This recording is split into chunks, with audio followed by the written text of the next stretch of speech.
കണ്ടതാണ് കേരളത്തിലെ പ്രത്യേകിച്ച് ക്രൈസ്തവ നിയന്ത്രിത മലയാള മനോരമ, ദീപിക അടക്കമുള്ള പത്രങ്ങൾ, അതുപോലെ തന്നെ ഈ ഫാസിസ്റ്റുകളോട് മനോഭാവമുള്ള മാതൃഭൂമി അടക്കമുള്ള പത്രങ്ങളൊക്കെ ഒരു പേജ് തന്നെ മാറ്റിവെച്ച് ഒരു 10-25 കൊല്ലമായി ഇസ്ലാമിക തീവ്രവാദത്തെക്കുറിച്ചും ഭീകരവാദത്തെക്കുറിച്ചും ചർച്ച ചെയ്യാൻ വേണ്ടിയിട്ട് അവരുടെ എല്ലാ വിദേശ പേജുകളിലും ഒരു 2-3 വാർത്ത മുസ്ലിം ഭീകരന്മാരെക്കുറിച്ച്, തീവ്രവാദികളെക്കുറിച്ച് മാറി മാറി അവർ എഴുതിക്കൊണ്ടിരുന്നു.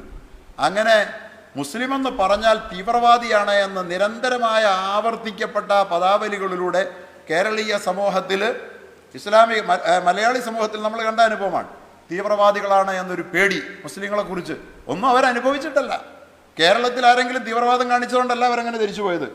ഈ പ്രചാരണങ്ങൾ നിരന്തരമായി, ഈ പ്രചാരണത്തിൻ്റെ പ്രത്യാഘാതം ഒരു പൊതുബോധമായി ഇന്ന് കേരളത്തെയും കീഴ്പ്പെടുത്തി കഴിഞ്ഞിരിക്കുന്നു എന്നുള്ളതാണ് ഇപ്പോഴത്തെ പ്രശ്നം. ഇസ്ലാമോഫോബിക്ക് പൊതുബോധ നിർമ്മിതിയും എന്ന ഒരു വിഷയാധിഷ്ഠിതമായ ചർച്ചയാണ് ഇവിടെ സംഘടിപ്പിച്ചിട്ടുള്ളത്. നാം മുന്നോട്ട് പോയിക്കൊണ്ടിരിക്കുന്ന ഈ കാലത്ത്, വർത്തമാനകാലത്ത് ഇസ്ലാമിക സമൂഹം പലതരത്തിലുള്ള പ്രത്യയശാസ്ത്രപരമായ വെല്ലുവിളികളെ, പ്രതിസന്ധികളെ നേരിട്ടുകൊണ്ടാണ് മുന്നോട്ട് പോകുന്നത്. ശരീഅത്ത് വിവാദമെന്ന് പെട്ടെന്ന് കേട്ടപ്പോൾ ഞാനതിനെക്കുറിച്ച് അതിൻ്റെ വിശദീകരണം ചോദിക്കാൻ എനിക്ക് അവസരം ലഭിച്ചില്ല. ഇപ്പോൾ നടക്കുന്ന ശരീഅത്ത് വിവാദമാണോ അതോ മുമ്പത്തെ ശരീഅത്ത് വിവാദമാണോ എന്നൊക്കെ ഉള്ള ചിന്തകൾ എൻ്റെ മനസ്സിലുണ്ടായി. ഏതായാലും അധ്യക്ഷൻ്റെ വിശദീകരണ പ്രസംഗത്തിൽ നിന്ന് എനിക്കത് വ്യക്തമായി. കേരളത്തെ സംബന്ധിച്ചിടത്തോളം, ഒരുപക്ഷെ ഇന്ത്യയെ സംബന്ധിച്ചിടത്തോളം, ശരീഅത്ത് വിവാദം എന്ന് ഒറ്റ വാക്ക് പറഞ്ഞാൽ അതുകൊണ്ട് അർത്ഥമാക്കുന്നത് 1980-കളിൽ കമ്മ്യൂണിസ്റ്റ് സൈദ്ധാന്തികനായ, ലോകത്തെ ആദ്യത്തെ തിരഞ്ഞെടുക്കപ്പെട്ട കമ്മ്യൂണിസ്റ്റ് മന്ത്രിസഭയുടെ മുഖ്യമന്ത്രിയായ EM ശങ്കരൻ നമ്പൂതിരിപ്പാട് തുടങ്ങിവെച്ച 1980-കളിലെ ശരീഅത്ത് വിവാദം തന്നെയാണ്. ആ ശരീഅത്ത് വിവാദത്തെ, അതിൻ്റെ നാൾ വഴികളെ സംബന്ധിച്ച്, അതിലേക്ക് എത്തിയതും അതിൻ്റെ ആഫ്റ്റർ എഫക്റ്റുകളെക്കുറിച്ചും ഒക്കെ ഇവിടെ പ്രിയപ്പെട്ട അധ്യക്ഷൻ വളരെ കൃത്യതയോടുകൂടി നമ്മുടെ മുമ്പിൽ സമർപ്പിക്കുകയുണ്ടായി. ഒരുപക്ഷെ എൻ്റെ മുമ്പിലിരിക്കുന്ന പുതിയ തലമുറ വിവാദത്തിന് സാക്ഷികളായിരിക്കില്ല. ഞങ്ങളുടെയൊക്കെ വിദ്യാർത്ഥികാലം യഥാർത്ഥത്തിൽ അതിൻ്റെ ചൂടും ചൂരുമേറ്റാണ് ഞങ്ങൾ വളർന്നത്. ശരീഅത്ത് വിവാദം ഒരുപക്ഷെ ഇസ്ലാമിക ശരീഅത്തിന് യുക്തിരഹിതവും കാലത്തോട് ഒത്തുപോകാൻ കഴിയാത്തതും കാലഹരണപ്പെട്ടതുമാണ്. അതുകൊണ്ട് ഇസ്ലാമും ഇസ്ലാമിക ശരീഅത്തും നിരാകരിക്കപ്പെടേണ്ടതാണ് എന്ന ആശയത്തെ ഏറ്റവും ശക്തമായ നിലയിൽ കേരള വ്യാപകമായി ചർച്ച ചെയ്യുകയും അത് ദേശീയ തലത്തിൽ തന്നെ വലിയ ഉയർന്നു വരികയും ചെയ്ത ആ സന്ദർഭത്തിൽ, അതിനു മുമ്പൊക്കെയുള്ള ഇസ്ലാമിക ശരീഅത്ത് പഠനത്തിൻ്റെ ശൈലികളിൽ നിന്ന് വ്യത്യസ്തമായി ഇസ്ലാമിക ശരീഅത്ത് കേവലം ഇസ്ലാമിക അക്ഷര കൂട്ടങ്ങളിലോ അല്ലെങ്കിൽ അതിൻ്റെ ഡെഫിനിഷനുകളിലോ മാത്രം ഒതുങ്ങി നിന്നുകൊണ്ട് ചർച്ച ചെയ്താൽ പുതിയ കാലഘട്ടത്തിൻ്റെ ആക്ഷേപങ്ങളെ അഭിസംബോധന ചെയ്യാൻ കഴിയുകയില്ല എന്ന തിരിച്ചറിവ് ഞങ്ങൾക്ക് നൽകിയ ഒരു വിവാദമായിരുന്നു അത് എന്ന് ഞാനിപ്പോൾ നന്നായി ഓർക്കുകയാണ്. അവിടെ നിന്നാണ് ഇസ്ലാമിക ശരീഅത്തിനെ യുക്തിഭദ്രമായി, അതിന് നേരെ ഉയരുന്ന ചോദ്യങ്ങളെ സമർത്ഥമായി അഭിമുഖീകരിക്കേണ്ടത് എങ്ങനെ എന്ന വളരെ കൃത്യമായ ഒരു ധാരണ രൂപപ്പെടുത്തുന്നതിന് കേരളീയ ഇസ്ലാമിക സമൂഹത്തെ ശക്തമായി പ്രേരിപ്പിച്ചതും പ്രചോദിപ്പിച്ചതുമെന്ന് എനിക്ക് നന്നായി ഓർക്കുന്നുണ്ട്. സത്യത്തിൽ ആ ശരീഅത്ത് വിവാദത്തിൻ്റെ ലക്ഷ്യവും ഇന്നിപ്പോൾ ഇസ്ലാമിനെ ചുറ്റിപ്പറ്റി ഉയരുന്ന വിവാദങ്ങളുടെ, എല്ലാ വിവാദങ്ങളും ശരീഅത്ത് വിവാദമെന്ന് പറയാം, അങ്ങനെയുള്ള വിവാദങ്ങളുടെ ലക്ഷ്യവുമെല്ലാം ഇസ്ലാമിനെ ഒന്ന് ദുർബലപ്പെടുത്തി കളയാം, പ്രത്യയശാസ്ത്രപരമായി നിലനിൽക്കാൻ അവകാശമില്ലാത്ത ഒരു ദർശനമാണ് ഇസ്ലാം എന്ന് സ്ഥാപിച്ച് കളയാമെന്നുള്ള ഇസ്ലാമിക ആദർശ വിരോധികളുടെ ബുദ്ധിപരമായ സത്യസന്ധത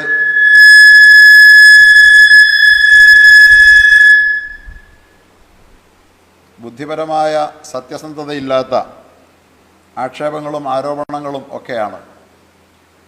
ഏത് ശരീഅത്ത് വിവാദം ഉയർന്നാലും ഇസ്ലാമുമായി ബന്ധപ്പെട്ട ഇസ്ലാമിക ശരീഅത്ത് എന്ന് പറയുമ്പോൾ ഇസ്ലാമിക നിയമങ്ങൾ, ഇസ്ലാം വിഭാവനം ചെയ്യുന്ന സാമൂഹിക സാമ്പത്തിക കുടുംബ നിയമങ്ങളെയൊക്കെ ചുറ്റിപ്പറ്റിയാണ് പലപ്പോഴും ശരീഅത്ത് വിവാദം എന്ന് പറയുന്ന വിവാദങ്ങൾ ഉയർന്നു വരാറുള്ളത്. നേരത്തെ പറഞ്ഞല്ലോ, മുസ്ലിം സ്ത്രീ എപ്പോഴും അതിനകത്ത് ശരീഅത്ത് വിവാദത്തിലെ ഒരു കേന്ദ്ര കഥാപാത്രമായിരിക്കും. സ്ത്രീക്ക് ഇസ്ലാം ഒന്നും കൊടുക്കുന്നില്ല എന്നുള്ളതാണ് യഥാർത്ഥത്തിൽ ഇവരൊക്കെ ഉയർത്തിക്കാട്ടാൻ ശ്രമിക്കുന്നത്. അങ്ങനെയെല്ലാമുള്ള അത്തരം വാദങ്ങളെ ശരിയായ നിലയിൽ നേരിടണമെന്ന ഒരു ബോധ്യവും നൽകാൻ ഈ ശരീഅത്ത് വിവാദത്തിന് കഴിഞ്ഞു എന്നുള്ളത് വലിയൊരു ഗുണമായിരുന്നു. അതിൻ്റെ ഫലമായി വളരെ അർത്ഥവത്തായ മറുപടികൾ പ്രഭാഷണങ്ങളിലൂടെയും അതുപോലെ തന്നെ പ്രസിദ്ധീകരണങ്ങളിലൂടെയും കേരളക്കരയിൽ ഉണ്ടായി എന്നത് വളരെ ശ്രദ്ധേയമാണ്. ഞാൻ ഓർക്കുകയാണ്, അക്കാലഘട്ടത്തിൽ ഏറ്റവും ശക്തമായ ഒരു മറുപടി ജോസഫ് ഇടമറുകിൻ്റെ യുക്തിവാദി സംഘത്തിൻ്റെ സംസ്ഥാന പ്രസിഡന്റ് കൂടിയായിരുന്ന ഇസ്ലാമും ഖുർആൻ വിമർശന പഠനം എന്നൊക്കെ പറഞ്ഞിട്ട് അദ്ദേഹം എഴുതിയൊരു പുസ്തകം അന്ന് കേരളത്തിൽ സാമൂഹിക രംഗത്തേറെ ചർച്ച ചെയ്യുകയുണ്ടായി. ആ പുസ്തകത്തിന് വളരെ ഭംഗിയായ നിലയിൽ അബ്ദുറഹ്മാൻ സാഹിബ് നല്ലൊരു മറുപടി, യുക്തിവാദികളും ഇസ്ലാമും എന്ന് പറഞ്ഞൊരു മറുപടി എഴുതി. ആ മറുപടിയൊക്കെ ഇസ്ലാമിക സമൂഹത്തിൻ്റെ, ഇസ്ലാമിക ശരീഅത്തിൻ്റെ കാലിക പ്രസക്തിയെ സംബന്ധിച്ച് വളരെ കൃത്യമായ ഒരു ധാരണ ഇസ്ലാമിക സമൂഹത്തിന് നൽകുന്നതിന് വളരെ പര്യാപ്തമായിരുന്നു എന്നുള്ളതാണ് ശരി. അതിനു മുമ്പുള്ള കാലഘട്ടങ്ങളിൽ ഇസ്ലാമിക സമൂഹം ശരീഅത്തിൻ്റെ നിയമങ്ങൾ ദൈവികമാണ് എന്നവർ വിശ്വസിച്ചിരുന്നു എന്ന കാരണത്താൽ എന്താണ് ഇതിൻ്റെ പിന്നിലുള്ള ന്യായം, എന്താ യുക്തിയൊന്നും കൂടുതൽ ചിന്തിക്കാതിരുന്ന ഒരു കാലമാണ്. പക്ഷേ ഓരോന്നിൻ്റെയും പിന്നിലുള്ള യുക്തി എന്താണ്, അതിൻ്റെ പശ്ചാത്തലം എന്താണ് എന്ന് പഠിക്കുകയും പരിശോധിക്കുകയും ചെയ്യുന്ന ഒരു തലത്തിലേക്ക് കാര്യങ്ങൾ ഉയർന്നു വന്നതോടുകൂടി ബുദ്ധിജീവികൾക്ക് ഉൾക്കൊള്ളാൻ കഴിയുന്ന ഒരു ദർശനവും പ്രത്യയശാസ്ത്രവുമാണ് ഇസ്ലാം എന്ന വളരെ കൃത്യമായ ഒരു ധാരണ ചിന്തിക്കുന്നവരുടെ രൂപാന്തരപ്പെടുത്തിയെടുക്കാൻ ആ വിവാദം സഹായിച്ചു എന്നുള്ളതാണ് ഇതിൻ്റെ ഏറ്റവും വലിയ ഗുണഫലമായി ഞാൻ കാണുന്നത്. കാരണം സ്ത്രീ ഏറ്റവും കൂടുതൽ അവഗണിക്കപ്പെടുന്ന മതമാണ് ഇസ്ലാം എന്ന ആ ചർച്ച ഉയർന്നു വന്നപ്പോൾ പഠിച്ച മുഴുവൻ ആളുകൾക്കും മനസ്സിലായി സ്ത്രീ ഏറ്റവും അധികം പരിഗണിക്കപ്പെടുന്ന മതം ഇസ്ലാമാണ് എന്ന് ആ ചർച്ചയിൽ നിന്നാണ് ആളുകൾക്ക് മനസ്സിലായത്. സ്ത്രീകൾ ബാധ്യതകളില്ലാത്ത ഒരു സമൂഹമായി ഏതെങ്കിലും ഒരു പ്രത്യയശാസ്ത്രത്തിൽ നിലനിൽക്കുന്നുണ്ടെങ്കിൽ അത് ഇസ്ലാമിൽ മാത്രമാണ് എന്ന് ആ വിവാദം ഉയർത്തിവിട്ട കോലാഹലങ്ങളുടെ അനന്തരഫലമായി ഈ സമൂഹത്തിനുണ്ടായ ഒരു തിരിച്ചറിവായിരുന്നു. സ്ത്രീകൾക്ക് പകുതി സ്വത്തേ കൊടുക്കുന്നുള്ളൂ എന്ന് പലരും പരാതി പറഞ്ഞപ്പോൾ അത് കേട്ട ആളുകൾക്കൊക്കെ ഞെട്ടൽ തോന്നി. എന്താ പകുതി കൊടുത്ത, ബാക്കിയുള്ളവർക്ക്? നമ്മൾ പ്രത്യക്ഷത്തിൽ അങ്ങനെ തന്നെ ചിന്തിച്ചു പോകുമായിരുന്നു. പ്രത്യേകിച്ച് അതിനൊരു കാരണമുണ്ട്. നാം ജീവിച്ചുകൊണ്ടിരിക്കുന്ന ഭാരതീയ കേരളീയ സാമൂഹിക പശ്ചാത്തലമാണ് അതിന് കാരണം. കേരളത്തിൻ്റെയും ഭാരതത്തിൻ്റെയും അന്തരീക്ഷത്തിൽ ഏറ്റവും സ്ത്രീവിരുദ്ധമായ സ്ത്രീധനം തിമിർത്താടുന്ന, നിറഞ്ഞാടുന്ന ഒരു സമൂഹമാണ്. സ്ത്രീധനം വാങ്ങിച്ച പെണ്ണിനെ കെട്ടിക്കൊണ്ടു പോകൂ എന്ന് നമ്മുടെ കേരളത്തിൽ വളരെ കൃത്യമായ അന്നും ഇന്നും നിലനിൽക്കുന്ന ഇതിനെ ചോദ്യം ചെയ്യാൻ ഇവിടെ ആരും ഉണ്ടായിരുന്നില്ല. എന്താ പുരുഷധനമില്ലാത്തത്? പുരുഷനെ പെണ്ണ് കെട്ടണമെങ്കിൽ അവൻ ധനം കൊടുക്കണമെന്ന് തിരിച്ചു വയ്ക്കാത്തതെന്ന് ഒരാളും ചോദിച്ചില്ല. പെണ്ണിന് സ്വത്തവകാശം കൊടുക്കാഞ്ഞതെന്താ എന്നും ഇവിടെ ആരും ചോദിച്ചിരുന്നില്ല, കൊടുക്കാതിരുന്നു. 1950-കൾക്ക് മുമ്പ് ക്രൈസ്തവ സമൂഹത്തിലോ ഹൈന്ദവ സമൂഹത്തിലോ ഒന്നും സ്ത്രീകൾക്ക് അവരുടെ മതാടിസ്ഥാനത്തിൽ സ്വത്തവകാശം പോലും ഉണ്ടായിരുന്നില്ല. പക്ഷേ എന്തുകൊണ്ടാണ് അത് കൊടുത്തില്ല എന്നുള്ളതൊന്നും ഇവിടെ എങ്ങും വിവാദമായില്ല.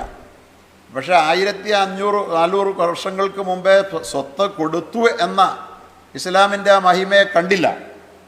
ഖുർആനിൻ്റെ അനുശാസനത്തിലൂടെ തന്നെ പെണ്ണിന് സ്വത്ത് കൊടുത്തു. പുരുഷന് 100 രൂപ കൊടുത്താൽ പെണ്ണിന് 50 രൂപ മാതാപിതാക്കളുടെ സ്വത്തിലുണ്ടെന്ന് ഖുർആൻ പ്രഖ്യാപിച്ചു എന്നുള്ളത് ആരും കാണാൻ കൂട്ടാക്കിയില്ല. അതായിരുന്നു പരമാർത്ഥം. ഒരു 14 നൂറ്റാണ്ടുകൾ പിന്നിടുന്നത് വരെയും ക്രൈസ്തവ സമൂഹത്തിലോ ഹൈന്ദവ സമൂഹത്തിലോ മതപരമായി പെണ്ണിന് 10 പൈസ അവകാശമായിരുന്നില്ല, നിയമം മൂലം കോടതി അനുവദിക്കുന്നത് വരെ. നമ്മുടെ അരുന്ധതി റോയിയുടെ അമ്മ മേരി റോയി ഒക്കെ സുപ്രീം കോടതിയിൽ പോയിട്ട് ക്രൈസ്തവ പിന്തുടർച്ചാവകാശത്തിൽ പിതാവിൻ്റെ സ്വത്ത്, മാതാപിതാക്കളുടെ എന്നൊന്നുമില്ല, പിതാവിൻ്റെ മാത്രം സ്വത്തിൽ അവകാശം നേടിയെടുത്തത്. പക്ഷേ അതിന് എത്രയോ മുമ്പേ ലിരിജാലി നസീബും മിമ്മാ തറക്കൽ വാലിദാനി വൽ അഖറബൂൻ വലിൻ നിസാഇ നസീബും മിമ്മാ തറക്കൽ വാലിദാനി വൽ അഖറബൂന മിമ്മാ ഖല്ല മിൻഹു കസുറ നസീബൻ മഫ്റൂള എന്ന് പരിശുദ്ധ ഖുർആൻ്റെ ആയത്തുണ്ട്. പുരുഷന്മാർക്ക് മാതാപിതാക്കളും ഉറ്റ ബന്ധുക്കളും വിട്ടും വെച്ചും പോകുന്ന സ്വത്തിൽ, അനന്തര സ്വത്തിൽ അവകാശമുണ്ട് പുരുഷന്മാർക്കെന്ന് പറഞ്ഞ ആ ആയത്ത് പൂർത്തിയാകുന്നത് വലിൻ നിസായി പെണ്ണിനുമുണ്ട് എന്ന് റിജാലിൻ്റെ സ്ഥാനത്ത് നിസാ എന്ന് പറയുന്ന ഒരു പദം മാത്രം മാറ്റിയിട്ട് പുരുഷൻ അവകാശം പ്രഖ്യാപിക്കുന്ന അതേ പദാവലികളെ റിപ്പീറ്റ് ചെയ്തുകൊണ്ട് സംസാരിച്ചാണ്. ലിരിജാലി നസീബും മിമ്മാ തറക്കൽ വാലിദാനി വൽ അഖറബൂൻ വലിൻ നിസായി നസീബും മിമ്മാ തറക്കൽ വാലിദാനി വൽ അഖറബൂൻ. വ്യത്യാസം ഒന്നേ ഉള്ളൂ, ലിരിജാൽ ലിൻ നിസാ, ആണിനുണ്ട് പെണ്ണിനുണ്ട് എന്ന് 1400 കൊല്ലം മുമ്പ് മാതാപിതാക്കളുടെ, പിതാവിൻ്റെ മാത്രമല്ല ബന്ധുക്കളുടെയും സ്വത്തിൽ അവകാശമുണ്ടെന്ന് പറഞ്ഞ ഒരു ഗ്രന്ഥമാണിത് എന്ന് അന്ന് ആരും ചർച്ച ചെയ്യാൻ കൂട്ടാക്കിയില്ല. അപ്പോഴവർ പറഞ്ഞത് പകുതിയേ ഉള്ളൂ എന്നാണ്. എന്നോടൊരിക്കലും ഒരു അഡ്വക്കേറ്റ്, ഞാൻ ചങ്ങനാശ്ശേരി ജോലി ചെയ്യുമ്പോൾ വളരെ പ്രമുഖനായ ഒരു അഡ്വക്കേറ്റാണ്, അഡ്വക്കേറ്റ് ജോൺ സാർ. അദ്ദേഹം സ്വാതന്ത്ര്യ സമര സേനാനിയൊക്കെയാണ്. അദ്ദേഹം ഒരിക്കൽ വന്ന് എൻ്റെ അടുത്ത് അന്ന് ചോദിച്ച ഒരു ചോദ്യം ഇതാണ്: അല്ല മൗലവി, നിങ്ങളൊരു പുരോഗമന ആശയമൊക്കെ ഉള്ള ആളാണല്ലോ, എനിക്കിതുവരെ മനസ്സിലായിട്ടില്ലാത്ത ഒരു സംഗതിയുണ്ട്. എന്താണ് ഈ പെണ്ണിന് പകുതി കൊടുക്കുക എന്ന് പറയുന്നത്? ഇത് ഇസ്ലാമിക മതത്തിൽ അത് ശരിയാണോ എന്ന് അദ്ദേഹത്തിനോട് ചോദിച്ചു. അപ്പോൾ ചിന്തിക്കുന്ന ആളുകളെ, അദ്ദേഹം ഒരു അടിമ അല്ല, അദ്ദേഹത്തിൻ്റെ ക്രൈസ്തവ മതത്തിൻ്റെയും വിമർശകനാണ് ആവശ്യമുള്ള കാര്യങ്ങളിൽ, നല്ല ചിന്തകനാണ്, ബാറിലെ പ്രസിദ്ധനായ അഭിഭാഷകനാണ്. അദ്ദേഹം എൻ്റെ അടുത്ത് വന്നിട്ട് ചോദിച്ചു, അതെന്താ പകുതിയാക്കിയെന്ന്, അത് എത്രമാത്രം എല്ലാവരെയും സ്വാധീനിച്ചുകൊണ്ടിരുന്നു എന്ന് ഞാൻ പറഞ്ഞു പകുതി പോലും കൊടുക്കാൻ പാടില്ലെന്നാ സാറേ എൻ്റെ അഭിപ്രായം എന്ന് ഞാൻ പറഞ്ഞു അദ്ദേഹത്തോട്. ഞങ്ങൾ തമ്മിലുള്ള സ്വാതന്ത്ര്യം വെച്ച് പകുതി പോലും ഈ പെണ്ണുങ്ങൾക്ക് കൊടുക്കാൻ പാടില്ല എന്നാണ് ഞങ്ങളുടെ അഭിപ്രായം, എൻ്റെ അഭിപ്രായം എന്ന് പറഞ്ഞു. അപ്പോൾ അദ്ദേഹം ചോദിച്ചാൽ എന്താ അങ്ങനെ? ഞാൻ പറഞ്ഞു, പണത്തിൻ്റെ ഉപയോഗം എന്താ? ചിലവല്ലേ? ചിലവില്ലാത്ത ഒരു വർഗത്തിന് എന്തിനാ കാശ് കൊടുക്കണേ? ഇസ്ലാം പെണ്ണിന് ചിലവില്ലെന്ന് പ്രഖ്യാപിച്ചിട്ടാണ്. കാരണം അവൾക്ക് കല്യാണം കഴിക്കുന്ന ഭർത്താവ് കല്യാണം കഴിക്കുമ്പോൾ അവൾക്ക് മഹർ കൊടുക്കണം, അവളുടെ സാമൂഹിക നിലവാരത്തിനൊത്ത മഹർ കൊടുക്കണം. മഹർ മിസിൽ സാമൂഹിക നിലവാരത്തിനൊത്ത. ഗൾഫ് നാടുകളിലൊക്കെ ലക്ഷങ്ങളാണ്. ഞാൻ ഈ കഴിഞ്ഞ നാളൊരു കല്യാണം നടത്തി കൊടുത്തു. ആ കല്യാണത്തിൽ ചെറുക്കനോട് ഞാൻ ചോദിച്ചു, മോനെ എത്ര മഹറെന്ന്? അവൻ പറഞ്ഞു 100 പവനാ ഉസ്താദ് എന്ന്. 100 പവനെ 40 ലക്ഷം രൂപ പെണ്ണിന് മഹർ കൊടുക്കുക. ഈ ആലപ്പുഴ വെച്ചാ, കേരളത്തിലാണ്. ആ കല്യാണം നടന്ന് നിക്കാഹ് കഴിഞ്ഞ ഉടനെ 20 ലക്ഷം അവളുടെ അക്കൗണ്ടിലേക്ക് പോയി കഴിഞ്ഞു. അന്ന് തലാക്ക് ചൊല്ലിയാലും 20 ലക്ഷം. ഒരു ദിവസം ഒരുമിച്ച് താമസിച്ചാൽ 40 ലക്ഷം അവളുടെ അക്കൗണ്ടിൽ പോയി കഴിഞ്ഞു. തലാക്ക് ചൊല്ലി കിട്ടിയാൽ പെണ്ണ് രക്ഷപ്പെട്ടു. ഇതാണ് ഇസ്ലാമിക ശരീഅത്ത്. പെണ്ണ് രക്ഷപ്പെട്ടു. പെണ്ണ് കണ്ണീര് കുടിക്കാന്നാ വിവരമില്ലാതെ ഇസ്ലാം ശരീഅത്ത് അറിയാതെ ആളുകൾ പറഞ്ഞുകൊണ്ടിരുന്നത്. പെണ്ണ് രക്ഷപ്പെട്ടു. ഒരു 10 തലാക്ക് ഒരു ദിവസം ചൊല്ലാൻ കെട്ടാനും ഇസ്ലാം അനുവാദം കൊടുത്തിരുന്നെങ്കിൽ പെണ്ണ് ദിവസം കൊണ്ട് കോടീശ്വരികളായിക്കൊണ്ടിരിക്കുക. അനുവാദം കൊടുത്തിട്ടില്ല, വേറെ കാര്യം. സത്യത്തിൽ ഇസ്ലാമിൻ്റെ തലാക്ക് പോലും, ഇസ്ലാമിൻ്റെ നിക്കാഹ് പോലും പെണ്ണിനെ സമ്പന്നയും പിന്നെയും സമ്പന്നയുമാക്കി തീർക്കുന്ന ഒരു പശ്ചാത്തല വ്യവസ്ഥ നേരത്തെ നിർമ്മിച്ച് വെച്ചിട്ടാണ് ഇസ്ലാമി നിയമങ്ങൾ പറയുന്നത്. ഇവരറിയാതെ ആദ്യം പെണ്ണിന് മഹർ കൊടുക്കണം, അവളുടെ നിലവാരത്തിനൊത്ത മഹർ കൊടുക്കണം. പുരുഷന് 10 പൈസ പെണ്ണ് കൊടുക്കണ്ട. എന്നിട്ടോ ഈ മഹർ കൊടുത്ത് കെട്ടിയ പെണ്ണിനെ എന്താ ചെയ്യേണ്ടത്? മഹർ കൊടുത്ത് കെട്ടിയ ഈ പെണ്ണിന് ഇവന് മസ്കൻ, പാർപ്പിടം കൊടുക്കണം, ഭക്ഷണം കൊടുക്കണം, അതുപോലെ തന്നെ വസ്ത്രം കൊടുക്കണം. വർഷത്തിൽ 2 ജോഡിയെങ്കിലും പുതുവസ്ത്രം കൊടുക്കണമെന്നാണ് കർമ്മശാസ്ത്രമൊക്കെ രേഖപ്പെടുത്തിയിരിക്കുന്നത്. അതും പെണ്ണിൻ്റെ ചിലവല്ല, ഭർത്താവിൻ്റെ ചുമതലയാണ്. മക്കൾക്ക് മുലയൂട്ടുന്നതിന് പെണ്ണ് വിസമ്മതിച്ചാൽ പണം കൊടുത്ത് മുലയൂട്ടുകാരിയെ വിളിച്ച് കൊണ്ടുവന്ന് മുലയൂട്ടാൻ വേണ്ടിയിട്ടുള്ള ചിലവും ഭർത്താവ് വഹിക്കണം. 10 പൈസയുടെ ചിലവില്ല, വെറും പോക്കറ്റ് മണി. എന്നിട്ട് ഈ ബാധ്യതാഭാരം മുഴുവനുള്ള ഭർത്താവിന് 10 ലക്ഷം കൊടുത്താൽ 5 ലക്ഷം ഇവക്കും കൊടുക്കണോ അത്രേ. ഇത് കടുങ്കൈയാണെന്ന് എൻ്റെ അഭിപ്രായം ഞാൻ ജോൺ സാറിനോട് പറഞ്ഞു. അപ്പോൾ അദ്ദേഹം പറഞ്ഞു, അദ്ദേഹം എന്നെ ഇച്ചിരി സ്വാതന്ത്ര്യമുള്ളതുകൊണ്ട് ഒരിച്ചിരി ചീത്ത പറഞ്ഞിട്ടാ, ഒരു മോനും എന്നോട് ഇത് പറഞ്ഞു തന്നില്ലല്ലോ മൗലവി എന്ന് പറഞ്ഞു. അങ്ങനെ അദ്ദേഹം പറഞ്ഞത്. അപ്പോൾ അത്രയും വലിയ ഒരു ചിന്തകനായ ഒരു അഭിഭാഷകൻ ആ ശരീഅത്ത് വിവാദത്തിലൂടെ വെറുതെ തെറ്റിദ്ധാരണകൾ, അബദ്ധധാരണകൾ അഴിച്ചുവിട്ടുകൊണ്ട് നടത്തിയ പ്രചാരണത്തിൽ തിരിച്ചറിവില്ലാതെ കഴിയുകയായിരുന്നു എന്നാണ് അത് സൂചിപ്പിച്ചത്. ഇങ്ങനെയുള്ള പ്രചാരണ ഘോഷങ്ങൾ ഇന്നും പെണ്ണിനൊന്നും കൊടുക്കണില്ലെന്ന് ഇപ്പോഴും പറയാൻ ഉളുപ്പില്ലാതെ ഈ യുക്തിവാദികളെന്ന് അവകാശപ്പെടുന്ന മുസ്ലിം വിരുദ്ധന്മാർക്ക് കഴിയുന്നു എന്നുള്ളതിന് എങ്ങനെയാണ് നമുക്ക് ന്യായം പറയുക? ഇതല്ലേ സത്യം? ഞാൻ ചോദിക്കട്ടെ, കമ്മ്യൂണിസ്റ്റുകാർ, നമ്മൾ കമ്മ്യൂണിസ്റ്റുകാരോട് എതിരൊന്നുമില്ല കേട്ടോ, അവർക്ക് അവരുടെ സ്വാതന്ത്ര്യമുണ്ട്. അതുപോലെ തന്നെ ക്രൈസ്തവർ, ഹൈന്ദവർ, ആർക്കെങ്കിലും ഇന്ന് മുതൽ കല്യാണം കഴിക്കുമ്പോൾ എല്ലാ പെണ്ണുങ്ങൾക്കും ഓരോ ലക്ഷം വീതം മഹർ കൊടുക്കണമെന്ന് പോപ്പൊന്ന് പ്രഖ്യാപിക്കാൻ, അല്ലെങ്കിൽ കേരളത്തിൻ്റെ മുഖ്യമന്ത്രി പിണറായി വിജയൻ എന്ന് പ്രഖ്യാപിക്കാൻ, അല്ലെങ്കിൽ കെ സുധാകരൻ നല്ല കരുത്തനായ KPCC പ്രസിഡൻ്റാണല്ലോ, കോൺഗ്രസ്സുകാരൊക്കെ പെണ്ണ് കെട്ടുമ്പോൾ 1 ലക്ഷം രൂപ കൊടുക്കണമെന്ന് പ്രഖ്യാപിച്ചത് നടപ്പാക്കി എടുക്കാൻ കഴിയുമോ എന്ന് ഞാൻ വെല്ലുവിളിക്കാം. ഈ പുരോഗമന കാലത്ത് സാധിക്കുമോ? 14 നൂറ്റാണ്ടായി പെണ്ണിൻ്റെ കാര്യത്തിൽ ഇത് നടപ്പാക്കി കൊടുത്തുകൊണ്ടിരിക്കുന്ന, ഒരു ബാധ്യതയുമില്ലാതെ ഈ പെണ്ണിനെ ഇമ്മട്ടിൽ പ്രൊട്ടക്റ്റ് ചെയ്തുകൊണ്ടിരിക്കുന്ന, പെണ്ണിനെന്തെങ്കിലും ഉണ്ടെങ്കിൽ അവൾക്ക് ചിലവാക്കാനുള്ള സ്വാതന്ത്ര്യ അവകാശമല്ലാണ്ട്, പക്ഷേ അത് അവളുടേത് മാത്രമായ സ്വാതന്ത്ര്യമാണ്. അങ്ങനെയുള്ള ഞാൻ ഒരു ചെറിയൊരു സാമ്പിൾ മാത്രം ഞാനിവിടെ പറഞ്ഞെന്ന് മാത്രമേ ഉള്ളൂ. ഇസ്ലാമിക ശരീഅത്തിൻ്റെ അത്തരത്തിലുള്ള വിവാദങ്ങൾ പടച്ചുവിട്ടവരുടെ ലക്ഷ്യം ശരീഅത്ത് ശരിയാണോ തെറ്റാണോ എന്നുള്ള ബുദ്ധിപരമായ ചർച്ചയിൽ നിന്ന് യാഥാർത്ഥ്യം കണ്ടെത്തുക എന്നതായിരുന്നില്ലെന്നാണ് ഞാൻ പറയുന്നത്. കാരണം ആയിരുന്നെങ്കിൽ ഈ വസ്തുത അന്ന് മുതൽ ചർച്ച ചെയ്യപ്പെട്ട് കേരളത്തിൻ്റെ ബുദ്ധിമണ്ഡലത്തിന് ബോധ്യപ്പെട്ടതിന് ശേഷം എന്നെങ്കിലും ഇസ്ലാമിനെ പിന്നീട് വിമർശിച്ച യുക്തിവാദികളോ മറ്റ് ബന്ധപ്പെട്ടവരോ പെണ്ണിൻ്റെ ഈ ഒരു കാര്യത്തിലെങ്കിലും ഇസ്ലാം നല്ലത് ചെയ്തു എന്ന് ഒരു വാക്ക് പറഞ്ഞിട്ടുണ്ടോ? ഒരു വാക്ക് പറഞ്ഞിട്ടുണ്ടോ? പറഞ്ഞിട്ടില്ലല്ലോ. ഇപ്പോഴും സ്വത്ത് കൊടുത്തത് പകുതിയാണ്. അതുപോലെ തന്നെ പെണ്ണിനെ സംരക്ഷിക്കുന്നില്ല, സ്വാതന്ത്ര്യമില്ല, അടച്ചുപൂട്ടി വെച്ചേക്കുക, അലമാരയ്ക്കകത്താണ് എന്നൊക്കെയല്ലേ പറയാം. അപ്പോൾ ഇത്തരത്തിലുള്ള പ്രചാരണങ്ങളൊക്കെ സത്യത്തിൽ എന്തിനാണ് നടത്തിക്കൊണ്ടിരിക്കുന്നത്? ഇസ്ലാമിനെ മോശമാക്കാനാണ്. അല്ലാതെ ബൗദ്ധികമായ ഒരു ചർച്ചയല്ല അതിൻ്റെ പിന്നിൽ യഥാർത്ഥത്തിൽ നടന്നുകൊണ്ടിരിക്കുന്നത്. സംവാദം എന്നൊക്കെ പറഞ്ഞാൽ വസ്തുതകൾ കണ്ടെത്താൻ വേണ്ടിയിട്ടുള്ള ചർച്ചകളാണ് സംവാദത്തിൻ്റെ ലക്ഷ്യം. ഇത്തരത്തിൽ ചീത്തയാക്കാൻ വേണ്ടി നടത്തിയത് വിപരീത ഫലമാണ് സൃഷ്ടിച്ചതെന്ന് തിരിച്ചറിഞ്ഞ് അന്ന് എന്തൊക്കെ പറഞ്ഞാൽ ഇത്തരത്തിലുള്ള ആളായിരുന്നല്ലോ EM ശങ്കരൻ നമ്പൂതിരിപ്പാടിന്. അദ്ദേഹത്തിന് ബുദ്ധിപരമായ ഒരു നിലവാരം, സ്ഥാനമുണ്ടായിരുന്നു രാഷ്ട്രീയ സാമൂഹിക മേഖലകളിൽ. അതുകൊണ്ട് അദ്ദേഹം പറഞ്ഞു, നിങ്ങളൊക്കെ ഈ വിശദീകരിക്കുന്ന ശരീഅത്താണെങ്കിൽ ഞാൻ ഇതിനെ അല്ല കേട്ടോ വിമർശിച്ചത്, ഞാൻ നമ്മുടെ നാട്ടിൽ കാണുന്ന ഒരു ശരീഅത്തുണ്ട്, ഒരു കഥയുമില്ലാതെ മാനദണ്ഡമില്ലാതെ സ്ത്രീധനവും വാങ്ങിച്ചിട്ട് 4 കെട്ടിയിട്ട് തോന്നുമ്പോഴൊക്കെ തലാക്ക് ചൊല്ലുന്ന ഒരു ശരീഅത്ത് നാട്ടിൽ കാണുന്നുണ്ട്, അതിനെ വിമർശിച്ചെന്ന് പറഞ്ഞു ശരിയായിരുന്നു. കാരണം ശരീഅത്തിനെ നമ്മൾ നമ്മുടെ ജീവിതത്തിൽ ഉൾക്കൊള്ളാതെ വന്നതിൻ്റെ പ്രത്യാഘാതമാണ്. സ്ത്രീധനം മേടിക്കാതെ ഒരു കല്യാണം നമ്മുടെ നാട്ടിൽ നടക്കില്ല എന്ന് ഇസ്ലാമിൽ നിന്ന് വന്നതല്ലത്. അത് ഹൈന്ദവ മതത്തിൽ നിന്നും ക്രൈസ്തവ മതത്തിൽ നിന്നും വന്ന. എങ്ങനെ ഹൈന്ദവ മതത്തിലും ക്രൈസ്തവ മതത്തിലും കല്യാണം കഴിച്ച് ഇറങ്ങിപ്പോകുന്ന പെണ്ണിന് പിതൃസ്വത്തില്ലാത്തതിൻ്റെ പേരിൽ കിട്ടണമെങ്കിൽ കല്യാണം കഴിച്ച് പോകുമ്പോൾ മേടിക്കണം. അങ്ങനെയാ സ്ത്രീധനം ഉണ്ടായത് തന്നെ. ഇപ്പം കിട്ടിയില്ല, ഒരിക്കലും കിട്ടൂല. അങ്ങനെയാ സ്ത്രീധനം ഉണ്ടായത്. കാരണം അവകാശമില്ല, പോയാൽ പിന്നെ അവകാശമില്ല. അതുകൊണ്ട് പെണ്ണിനെ കൊണ്ടുപോകണമെങ്കിൽ ഇപ്പം തരണമെന്ന് പറഞ്ഞ് പിടിച്ചു പറിച്ച് മേടിക്കുന്നതാണ് സ്ത്രീധനം. അത് ഹിന്ദു മതത്തിലും ക്രിസ്തു മതത്തിലും അനിവാര്യമായിരുന്നു. കാരണം പിതൃസ്വത്തിൽ മതപരമായ അവകാശമില്ലാത്തതുകൊണ്ട്. അത് നമ്മൾ മുസ്ലിമീങ്ങളായ നമ്മൾ ഏറ്റെടുത്തത് കൊണ്ടാണ് യഥാർത്ഥത്തിൽ സ്ത്രീധനവും മേടിച്ചിട്ട് പിന്നെ തലാഖ് അവകാശം കൂടെ പറയുന്ന ഒരു സ്ഥിതി. ഇങ്ങനെയൊക്കെ ഈ ശരീഅത്ത് വിവാദം മുന്നോട്ട് പോയി. സത്യത്തിൽ ഇതിലൂടെ ഉദ്ദേശിച്ച എന്താണ്?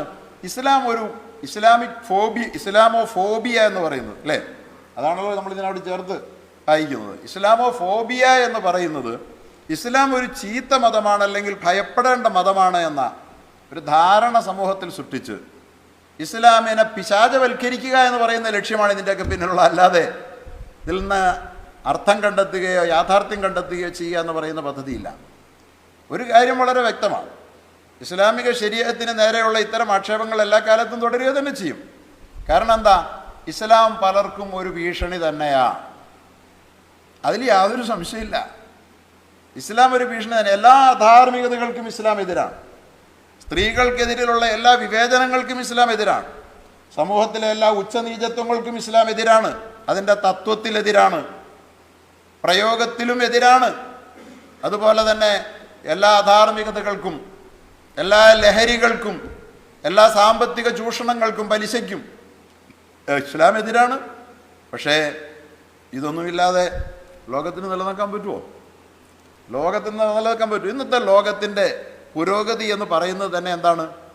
നാടായ നാടുകളിലൊക്കെ കൂണുപോലെ എന്നല്ല, ആകാശത്തേക്ക് ഉയർന്നു വന്നുകൊണ്ടിരിക്കുന്ന കോൺക്രീറ്റ് സൗധങ്ങൾ, ടവറുകൾ, ആ ടവറുകൾ കേന്ദ്രീകരിച്ച് നടന്നുകൊണ്ടിരിക്കുന്ന ബാറുകൾ, ആ ബാറുകളിൽ വിതരണം ചെയ്യപ്പെടുന്ന കള്ള്, കൂട്ടത്തിൽ ആവശ്യം വന്നാൽ പെണ്ണ്, ഈ രണ്ടും ചുറ്റിപ്പറ്റി അരങ്ങേറിക്കൊണ്ടിരിക്കുന്ന ഈ ടവർ സംസ്കാരം, ഈ റെസ്റ്റോറൻറ്റ് സംസ്കാരം, ആ സംസ്കാരത്തിൽ നിന്നാണ് ഇന്ന് ലോകത്തെ ഏറ്റവും വലിയ സമ്പത്ത് ലോകമാകെ ഇങ്ങനെ വഴിഞ്ഞൊഴുകുന്നത്. അഥവാ ലോകത്തിൻ്റെ ആധുനിക പുരോഗതി എന്ന് പറയുന്നത് ഈ ടവർ കേന്ദ്രീകൃത കള്ള് പെണ്ണ് വ്യാപാര സംസ്കാരത്തിൽ നിന്ന് രൂപാന്തരപ്പെട്ടതാണെന്നുള്ള കാര്യത്തിൽ വല്ലവർക്കും സംശയമുണ്ടോ? ഇതാണ് ഇന്ന് ലോകത്തിൻ്റെ സാമ്പത്തിക അടിത്തറ. അതോടൊപ്പം തന്നെ പലിശാധിഷ്ഠിതമായി നിയന്ത്രിക്കപ്പെടുന്ന സാമ്പത്തിക മേഖല. ഇത് മൂന്നിനും ഇസ്ലാം എതിരാണ്. കള്ളിന് കച്ചവടം ചെയ്യപ്പെടുന്ന മദ്യക്കച്ചവടത്തിന് ഇസ്ലാം എതിരാണ്. പെണ്ണ് കച്ചവടം ചെയ്യപ്പെടുന്നതിന് ഇസ്ലാം എതിരാണ്. പെണ്ണ് കച്ചവടമല്ല ഇന്നും. ഞാൻ ഇന്നലെയും ഒരു കാറ് അത് പ്രദർശിപ്പിക്കുകയാണ്. അങ്ങനെ ഒരു പരിപാടിയിൽ നോക്കിയപ്പോൾ അല്പവസ്ത്രധാരികളായ രണ്ട് പെൺകുട്ടികൾ അപ്പുറത്തും ഇപ്പുറത്തും ഇങ്ങനെ ഒരു പ്രത്യേക ആംഗിളിൽ കൈയും കാലും ഒക്കെ വെച്ചുകൊണ്ട് ഇങ്ങനെ നിൽക്കുക. എന്തിനാ ഈ രണ്ട് പെൺപിള്ളേർ അവിടെ നിൽക്കണേ? ഈ കാർ അവതരിപ്പിക്കണമെങ്കിൽ ഈ രണ്ട് മങ്കമാരും കൂടെ വേണം അത്രേ, ഇല്ലെങ്കിൽ കാറാവൂലേ? അപ്പം ഈ പെണ്ണിൻ്റെ ശരീരത്തെ, സൗന്ദര്യത്തെ നമ്മളൊക്കെ കടന്നു വരുന്ന തെരുവോരങ്ങളിൽ മുഴുവൻ നിറഞ്ഞു നിൽക്കുന്ന ബോർഡുകളിലൊക്കെ വ്യവസായശാലകളുടെ പരസ്യങ്ങളിൽ പെണ്ണാണല്ലോ കച്ചവടം ചെയ്യപ്പെടുന്നത്, അല്ലേ? പെണ്ണാണ് പരസ്യപ്പലകയിൽ നിറഞ്ഞു നിൽക്കുന്നത്. ഇങ്ങനെ പെണ്ണൊരു വിൽപ്പന വസ്തു മാത്രമായ ആധുനിക സംസ്കൃതിക്ക് ഇസ്ലാം ഒരു വലിയ വിലങ്ങുതടി തന്നെയാണ്. അതുപോലെ തന്നെ കള്ള്, മദ്യം എന്താണ്? ഇന്നലെയും കഴിഞ്ഞ ദിവസവും കേരളത്തിൽ പറയപ്പെടുന്ന ഏറ്റവും വലിയ ഞങ്ങളുടെ വരുമാനം, സർക്കാരിൻ്റെ വരുമാനം മദ്യമാണ്. അതുകൊണ്ട് നഷ്ടപ്പെട്ടാൽ സാമ്പത്തിക അടിത്തറ തകരും. അപ്പോൾ മദ്യം വരുമാനമാണ് എങ്കിൽ മദ്യം എത്ര വലിയ തിന്മയാണെങ്കിലും തിന്മയാണെന്നൊക്കെ അംഗീകരിക്കുന്നുണ്ട്. കാരണം തെരഞ്ഞെടുപ്പ് സീസണിൽ മദ്യഷാപ്പുകൾക്ക് നിയന്ത്രണമുണ്ട്. പള്ളിക്കൂടങ്ങളുടെ പരിസരത്ത് മദ്യഷാപ്പുകൾ വയ്ക്കാൻ പാടില്ലെന്ന് പറഞ്ഞിട്ടുണ്ട്. അപ്പോൾ കുഴപ്പമാണ്, തിന്മയാണെന്നറിയാം. പക്ഷേ തിന്മയിൽ നിന്ന് വരുമാനം കിട്ടുന്നിടത്തോളം കാലം ഇത് ഓക്കെ എന്ന് തീരുമാനിക്കുന്ന ഭരണ സംസ്കൃതി. അപ്പോൾ തീർച്ചയായിട്ടും മദ്യത്തിനെതിരിൽ പറയുന്ന ആളുകൾ വരുമാനത്തിനെതിരിൽ സംസാരിക്കുന്നവരെന്നുള്ള നിലയിൽ കണ്ണിലെ കരടാണ് ഭരണകൂട ശക്തികളുടെ. ഇസ്ലാം കണ്ണിലെ കരടാകാനുള്ള കാരണങ്ങൾ ഇതൊക്കെയാണ്. അങ്ങനെ ഇത്തരത്തിലുള്ള കാര്യങ്ങൾ നിലനിൽക്കുമ്പോൾ ഇവിടെ ഇസ്ലാമിനെ ഒന്ന് മോശമാക്കിയാൽ, ഇസ്ലാമിൻ്റെ വളർച്ച ധാർമ്മികതയുടെ വളർച്ചയാണ്. ഇസ്ലാമിൻ്റെ വളർച്ചയെന്ന് പറയുന്നത് സദാചാരത്തിൻ്റെ വളർച്ചയാണ്. ഇസ്ലാമിൻ്റെ വളർച്ചയെന്ന് പറയുന്നത് സമത്വത്തിൻ്റെയും തുല്യതയുടെയും വളർച്ചയാണ്. ജനങ്ങളെ ഉച്ചനീചത്വം കൊണ്ട് വേർതിരിക്കാൻ പറ്റില്ല. ഇവിടെ നമുക്ക്, ഞാൻ ആരെയും കുറ്റപ്പെടുത്താൻ വേണ്ടി പറയുകയല്ല, ഇപ്പോഴത്തെ സാഹചര്യത്തിൽ ഒന്ന് പറഞ്ഞാലും വലിയ തെറ്റൊന്നും ഇല്ലെങ്കിലും ഞാൻ പറയട്ടെ, കേരളത്തിൽ കറുത്തവരുടെയും വെളുത്തവരുടെയും സഭയുണ്ട് ക്രൈസ്തവ സമൂഹത്തിൽ, ഇല്ലേ? എന്തൊക്കെ കുറവുകൾ മുസ്ലിം സമുദായത്തിൽ, ഒത്തിരി സംഘടനകളൊക്കെ ഉണ്ടെങ്കിലും രണ്ട് സഭ കേരളത്തിലുണ്ടോ? കറുത്തവൻ്റെ സഭയും വെളുത്തവൻ്റെ സഭയുണ്ടോ കേരളത്തിൽ? ഉണ്ടോ? കേരളത്തിൽ സവർണർ, മേൽജാതി എന്ന് പറയുന്ന NSSൻ്റെ വേറെ സഭ, SNDPയുടെ വേറെ സഭയുണ്ട്. കല്യാണം കഴിക്കുമ്പോൾ അങ്ങോട്ടും ഇങ്ങോട്ടും ആലോചിക്കുകയല്ല. SNDPക്കാർ NSSനെ ആലോചിക്കില്ല. അതിൻ്റെ മാനദണ്ഡം എന്തേ ഉള്ളൂ? ജാതി മാത്രമേ ഉള്ളൂ. അങ്ങനെ ഇസ്ലാമിലുണ്ടോ? ഉച്ചനീചത്വം ഇസ്ലാം അംഗീകരിക്കില്ല. ഉച്ചനീചത്വത്തിന് എല്ലാ വിധത്തിലും ഇസ്ലാം എതിരാണ്. അത് ഇന്നും ഇത്രമാത്രം ഇസ്ലാമിക സമൂഹം അതിൻ്റെ ധാർമ്മിക പാതയിൽ നിന്ന് എത്രയോ ബഹുദൂരം അകന്നുപോയ ഈ കാലഘട്ടത്തിൽ പോലും ആ വ്യത്യസ്തത ഇസ്ലാമിക സമൂഹം നിലനിർത്തുന്നുണ്ട്. ആ യാഥാർത്ഥ്യത്തെ അംഗീകരിക്കാനുള്ള മനസ്സില്ലാതെ ഇസ്ലാമിക സമൂഹത്തിൻ്റെ മുന്നോട്ടുള്ള പ്രയാണത്തെ അസൂയയോടും കുശുമ്പോടും കൂടി കാണുന്നവളെ സംബന്ധിച്ചിടത്തോളം ഇസ്ലാം പേടിക്കേണ്ട ഒന്നാണ് എന്ന് അവതരിപ്പിക്കാൻ ആഗ്രഹമുണ്ടാവുക സ്വാഭാവികമാണ്. ഞാൻ ആ ഇസ്ലാമോ ഫോബിയയെ സംബന്ധിച്ച് അല്പം ചില കാര്യങ്ങൾ പറയാൻ ആഗ്രഹിക്കുകയാണ്. ഇസ്ലാമോ ഫോബിയയുടെ പിന്നിൽ നിന്ന് അത് സൃഷ്ടിക്കുന്ന പൊതുബോധ നിർമ്മിതിയെ സംബന്ധിച്ച് അത് ഇവിടെ ചർച്ച ചെയ്യുന്നു എന്നുള്ളതുകൊണ്ട് ഞാൻ പറയാൻ ആഗ്രഹിക്കുന്നത്, ഇസ്ലാമിനെ മോശമായ നിലയിൽ ചിത്രീകരിക്കുന്നതിന് വേണ്ടിയിട്ടുള്ള ശ്രമമെന്ന് പറയുന്നത് പ്രാദേശികമോ അല്ലെങ്കിൽ ദേശീയമോ ഒന്നുമല്ല. അത് അന്തർദേശീയ തലത്തിൽ തന്നെ അമിതമായ ദുഷ്ടലാക്ക് നിറഞ്ഞ സാമ്പത്തിക ദുരാചാര സദാചാര വിരുദ്ധ താല്പര്യങ്ങളുടെ വക്താക്കളായ ആളുകൾ ലോകതലത്തിൽ നിയന്ത്രിച്ചുകൊണ്ടിരിക്കുന്നതാണ് ഇസ്ലാമോഫോബിയ എന്നുള്ളത്. അമേരിക്കയിലും അതുപോലെ തന്നെ യൂറോപ്യൻ നാടുകളിലും ലോകത്തിൻ്റെ എല്ലാ കോണുകളിലും ഇസ്ലാമിനെ ഏറ്റവും മോശമായി അപകടം പിടിച്ച ഒരു പ്രസ്ഥാനമായി. നേരത്തെ ഇവിടെ പറയുണ്ടായി, ഒരു കാലഘട്ടം എൻ്റെയൊക്കെ ചെറുപ്പത്ത് ഈ ശരീഅത്ത് വിവാദമൊക്കെ കേരളത്തിൽ നിലനിൽക്കുന്ന സമയത്ത് ലോകത്ത് ഇസ്ലാമിനെ പരിചയപ്പെടുത്താൻ വേണ്ടി അവരുപയോഗിച്ചുകൊണ്ടിരുന്ന പദം, മതത്തെ അതിൻ്റെ അന്തസത്തയിൽ മതത്തിൽ കൃത്യമായി ഉറച്ചു നിന്ന് ജീവിക്കുന്ന ആളുകളെ അവർ വിളിച്ചുകൊണ്ടിരുന്ന മതമൗലികവാദികളെന്നാണ്. മതമൗലികവാദിയായി പോയാൽ അവൻ ചീത്തയാണ് എന്ന് പറഞ്ഞാൽ മതത്തിൽ തന്നെ ഉറച്ചു നിൽക്കണമെന്ന് പറയരുത്. വേണേൽ മതം ആചാരമായിട്ട് കൊണ്ടു നടക്കാം, പക്ഷേ സാമൂഹിക ജീവിതത്തിലോ രാഷ്ട്രീയ ജീവിതത്തിലോ മതം കൊണ്ടുവരാൻ പാടില്ല. അങ്ങനെ കൊണ്ടുവരുന്നവൻ്റെ പേര് മതമൗലികവാദികളാണെന്ന് അന്ന് പറഞ്ഞുകൊണ്ടിരുന്നത്. അപ്പോൾ മതമൗലികവാദം എന്ന് പറഞ്ഞാൽ എന്തോ വളരെ ചീത്ത പേരായിട്ട് അന്ന് ഉപയോഗിക്കപ്പെട്ടു. അപ്പോൾ ആളുകൾ ചോദിച്ചു, മതമൗലികവാദത്തിൽ എന്താ അത്ര വലിയ കുഴപ്പം? ഇസ്ലാമിൻ്റെ പ്രതിനിധികളും വക്താക്കളും പലരും ചോദിച്ചു, മതമൗലികവാദികൾക്ക് എന്താ കുഴപ്പം? മൗലികമായി മതത്തിൽ ഉറച്ചു നിൽക്കുകയും മതത്തിൻ്റെ മൗലികമായ ഗ്രന്ഥങ്ങളെ സിദ്ധാന്തങ്ങളെ അംഗീകരിച്ചുകൊണ്ട് മനുഷ്യന് പ്രവർത്തിക്കുകയും ചെയ്യുന്നതിന് സ്വാതന്ത്ര്യമില്ലേ? ക്രിസ്ത്യാനി ബൈബിൾ അനുസരിച്ചും ഹിന്ദു ഖുർആൻ അനുസരിച്ചും അതുപോലെ തന്നെ ക്രിസ്ത്യാനി ബൈബിൾ അനുസരിച്ചും ഹിന്ദു വേദങ്ങൾ അനുസരിച്ചും മുസ്ലിം ഖുർആൻ അനുസരിച്ചും ജീവിക്കുന്നുണ്ട്. ആർക്കാ ഛേദം? അതാണല്ലോ മൗലികത. അപ്പോൾ അങ്ങനെ മതമൗലികതാവാദം എന്ന് പറഞ്ഞുകൊണ്ട് ഇസ്ലാമിനെ ആക്ഷേപിക്കാൻ വേണ്ടിയിട്ട് നടത്തിയ കാലഘട്ടത്തിലെ ശ്രമങ്ങൾ പൊളിഞ്ഞുപോയി.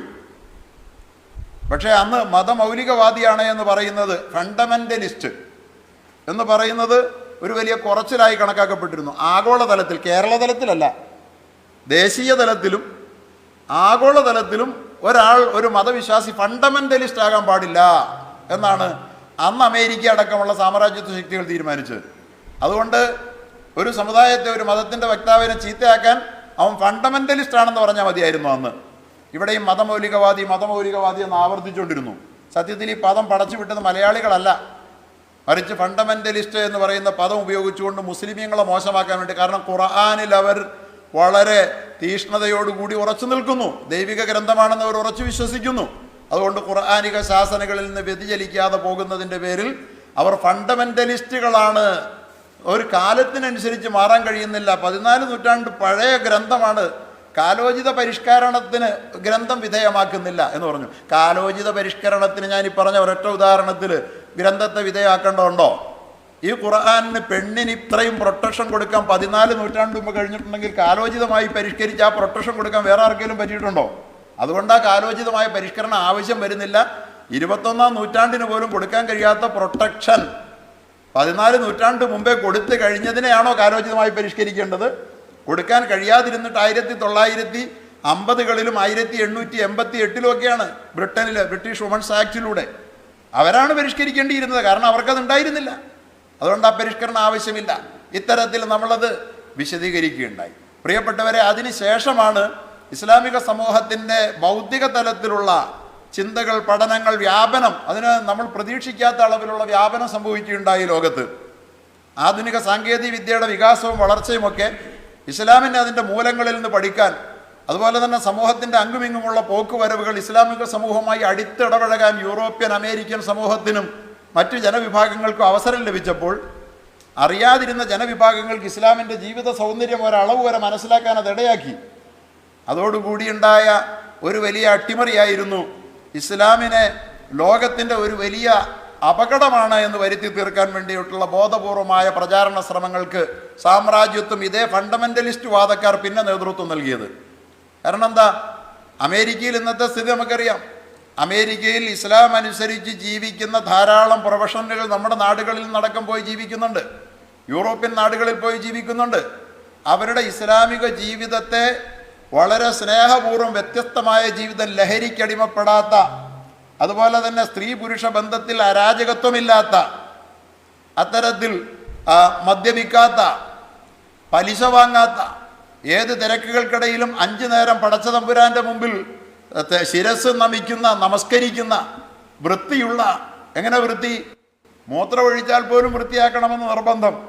മലമൂത്ര വിസർജനത്തിന് വെള്ളം തൊടലൊരു നിർബന്ധവുമില്ലാത്ത യൂറോപ്യൻ സമൂഹത്തിൽ വെള്ളം ഉപയോഗിച്ച് വൃത്തിയാക്കുന്ന, 5 നേരവും മുഖം കഴുകി ജീവിതത്തെ, ശരീരത്തെ ഓരോ ദിവസവും ശുദ്ധീകരിക്കുന്ന ഈ ജീവിത ശൈലിയുമായി അമേരിക്കൻ സമൂഹമൊക്കെ അടുത്തിടപഴകാൻ തുടങ്ങിയപ്പോൾ ഈ ജീവിതത്തോട് അവർക്ക് വല്ലാത്ത കൊതിയുണ്ടായിട്ടുണ്ട്. ആ കൊതിയുടെ അനന്തരഫലം എന്തായെന്ന് ചോദിച്ചാൽ ഇസ്ലാമിക സമൂഹത്തിലേക്ക് അവർ കൺവെർട്ട് ചെയ്യാൻ തുടങ്ങി. ഞാൻ അറിയുന്ന എൻ്റെ പ്രിയപ്പെട്ട സുഹൃത്ത് അമേരിക്കയിൽ പ്രമുഖമായ ഒരു കമ്പനിയുടെ വളരെ ഉന്നത പദവിയിൽ വിചാരിക്കുന്ന ഒരു ചെറുപ്പക്കാരൻ ഈ കഴിഞ്ഞ നാൾ എൻ്റെ അടുത്ത് വന്നപ്പോൾ പറയുകയുണ്ടായി, അവിടെ അദ്ദേഹത്തിൻ്റെ ഭാര്യ അടക്കമുണ്ട്. അവർ പറയുന്നു, അവരൊരുമിച്ച് ജീവിക്കുന്ന റെസിഡൻഷ്യൽ മേഖലയിൽ നടക്കുന്ന യോഗങ്ങളിൽ പ്ലീസ് 2 പർദ്ദ ലേഡിയെ ഞങ്ങളുടെ മീറ്റിങ്ങിലേക്ക് വിട്ടുതരുമോ എന്നവർ റിക്വസ്റ്റ് ചെയ്യുകയാണത്രേ. കാരണം ഈ പർദ്ദ ധരിച്ചുകൊണ്ട് ജീവിക്കുന്ന ഈ പെൺകുട്ടികളുടെ ജീവിതം അവരെ ആകർഷിക്കുന്നുണ്ട്. ഈ മഫ്ത ധരിച്ചുകൊണ്ട് ജീവിക്കുന്ന കുട്ടികളുടെ ജീവിതം അവരെ ആകർഷിക്കുന്നുണ്ട്. എല്ലാം തുറന്നിട്ട് നടക്കുന്നവരിൽ നിന്ന് വ്യത്യസ്തമായി അവരുടെ ജീവിതത്തിൽ എന്നറിഞ്ഞപ്പോൾ അമേരിക്കയും യൂറോപ്പും ഒക്കെ ഇസ്ലാമിലേക്ക് മതം മാറി. ഫ്രാൻസിൽ സംഭവിച്ചെന്താണ്? അൾജേരിക്കാരി പെൺകുട്ടികൾ മഫ്ത ധരിച്ചുകൊണ്ട് സ്കൂളിൽ വന്നപ്പോൾ മഫ്ത നിരോധിച്ചു. മഫ്ത നിരോധിച്ചതിൻ്റെ ന്യായീകരണം കോടതിയിൽ പരാതിയുമായി പോയപ്പോൾ കോടതിയിൽ ഗവൺമെൻറ് കൊടുത്ത, സ്കൂൾ അധികൃതർ കൊടുത്ത വിശദീകരണം എന്താ?